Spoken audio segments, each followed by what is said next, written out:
Our journey begins in the unlikeliest of places. 19th century St. Petersburg. At the entrance to St. Isaac's Cathedral. The city cold, the early morning mists dissipating with the approach of the sun, and our boots caked in mud. The year is 1860, and while St. Petersburg stands regal and proud, its inhabitants are nowhere to be found. It is quiet, too quiet.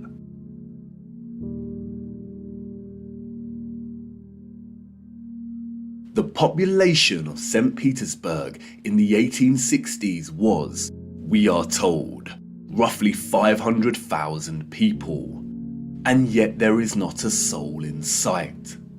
Where is everybody?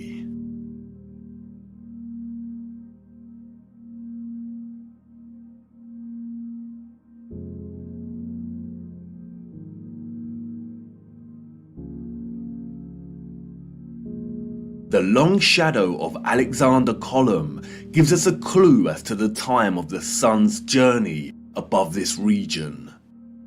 Long shadows only occur during morning or evening. It must be morning, but it appears that no one has surfaced yet.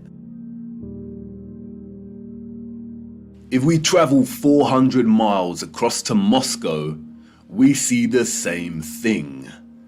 Empty, quiet streets. In 1860, Moscow shared a similar population with St. Petersburg, roughly 500,000 citizens. But again, where is everybody?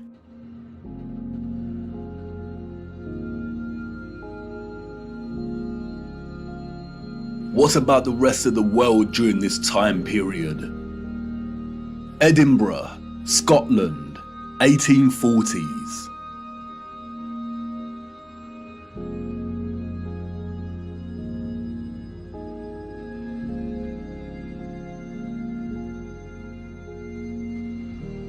Copenhagen, Denmark, 1840s.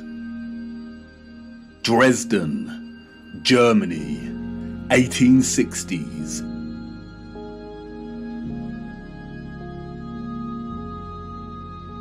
Rio in Brazil, 1860s. Toronto, Canada, 1860s.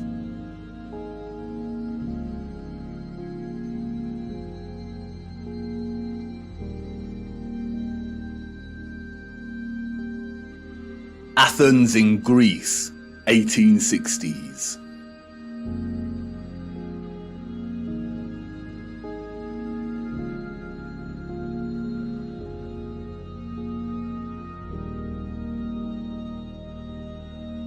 And then London, finally, people.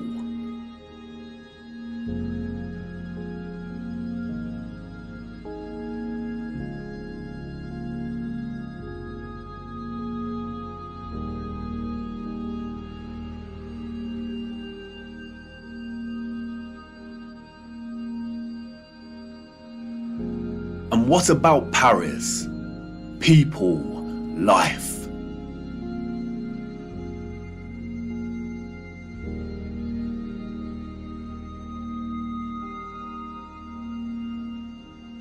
The first photograph, we are told, was created in 1822. The art of photography relies on methods of juxtaposition, of comparison and contrast to deliver its message and sentiment. In these old photographs, we do not find the same deliberate techniques of juxtaposition that contemporary photographers craft into their art, but rather we find natural contrasts that are so important and central to navigating through our deceptive history.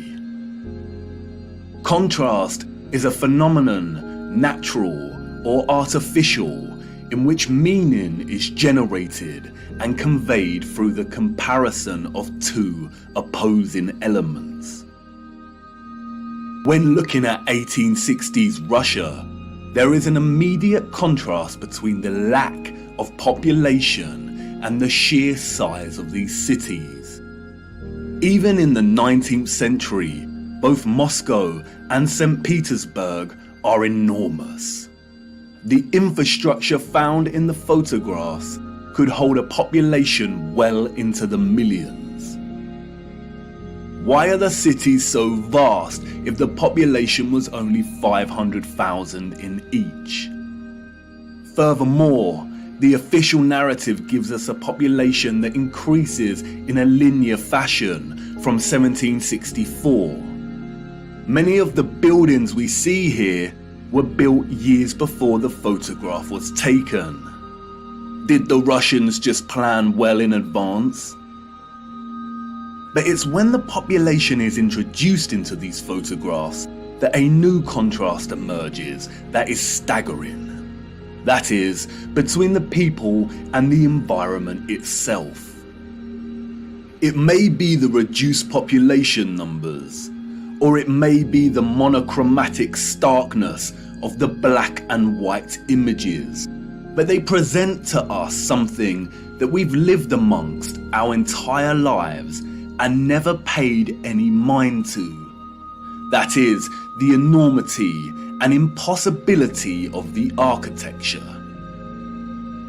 As we engage with the industry and act of tourism, we journey from place to place and observe, taking it all in, learn